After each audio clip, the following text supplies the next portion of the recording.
Hai, saya Permadi Sasrabahu, Air Solution Business Specialist. Nah, channel ini kan memang kita akan banyak membicarakan tentang bagaimana tata udara, bagaimana tata AC, dan kali ini khususnya saya akan mencoba untuk berbicara tentang isu yang lagi hot.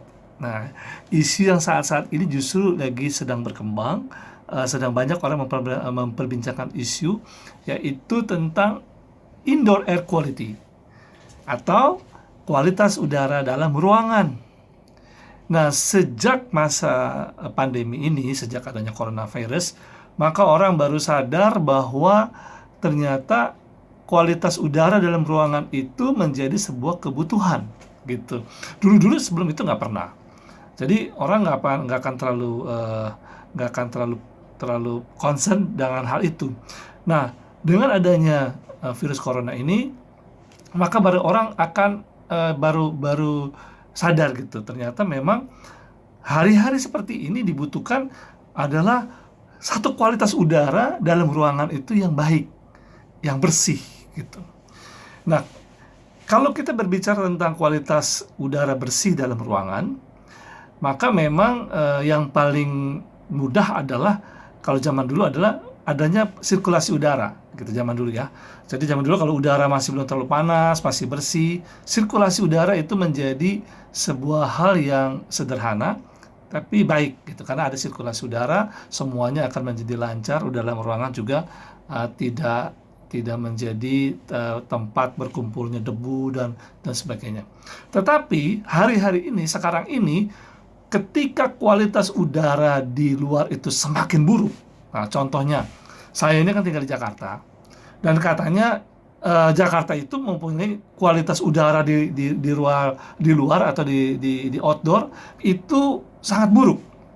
Jadi kalau dengan cara yang seperti yang zaman dulu kita menggunakan sirkulasi udara, maka itu tidak akan menjadi sebuah solusi. Nah, karena itu diperlukan sebuah solusi di mana udara dalam ruangan itu bersih. Karena udara bersih ini penting untuk kita semua, terutama untuk anak-anak gitu. Anak-anak kan sekarang kan banyak yang masih di rumah nih belum sekolah. Karena itu kan butuh udara yang bersih, butuh udara yang segar gitu. Kalau dia udaranya di dalam ruangan itu tempat anak-anak main, tempat anak-anak belajar, itu udaranya kurang bersih, maka itu akan mengganggu anak-anak juga, baik dari segi kesehatannya, mungkin dari segi dia punya kebosanan dan sebagainya, itu akan berpengaruh.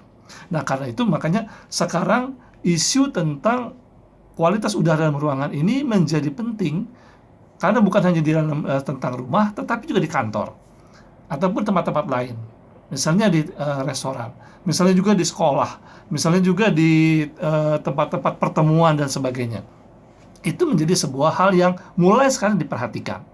Nah, kalau kita tahu bahwa perlu sirkulasi udara, dan sekarang sirkulasi udara, terutama Jakarta, itu udara di luarnya itu atau di ambient ambient air atau udara ambient itu sangat buruk gitu ya.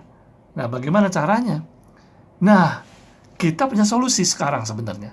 Solusinya itu adalah memakai yang disebut sekarang air purifier atau penjernih udara.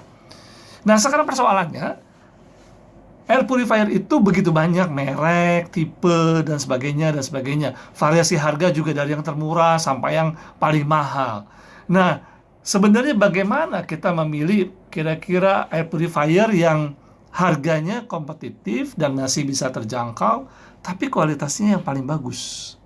Nah, itu kan satu satu hal yang kita perlu ketahui bersama-sama. Karena kalau kita pergi ke toko ya atau kita lihat di marketplace atau dimanapun itu begitu banyak gitu merek-merek macam-macam ini dan itu.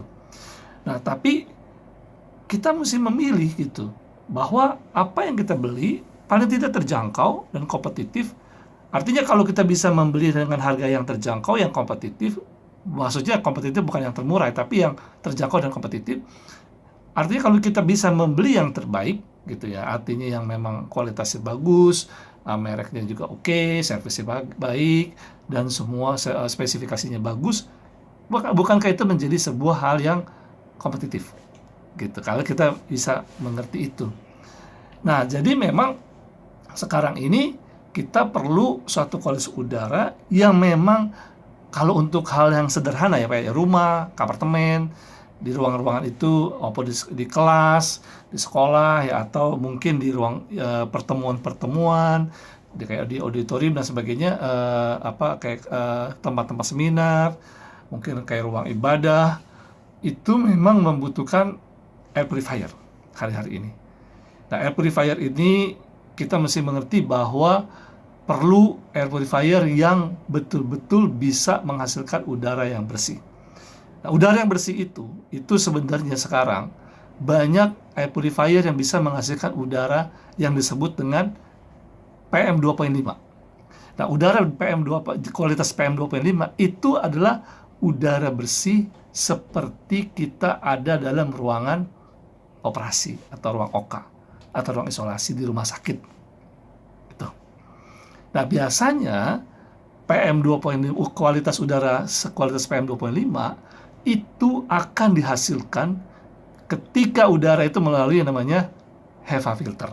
Nah, jadi sekarang kita ngerti kalau kita mendapatkan udara yang sekualitas sebersih seperti di ruang OK atau setara dengan ruang isolasi, itu kita perlu air purifier yang mempunyai HEPA filter.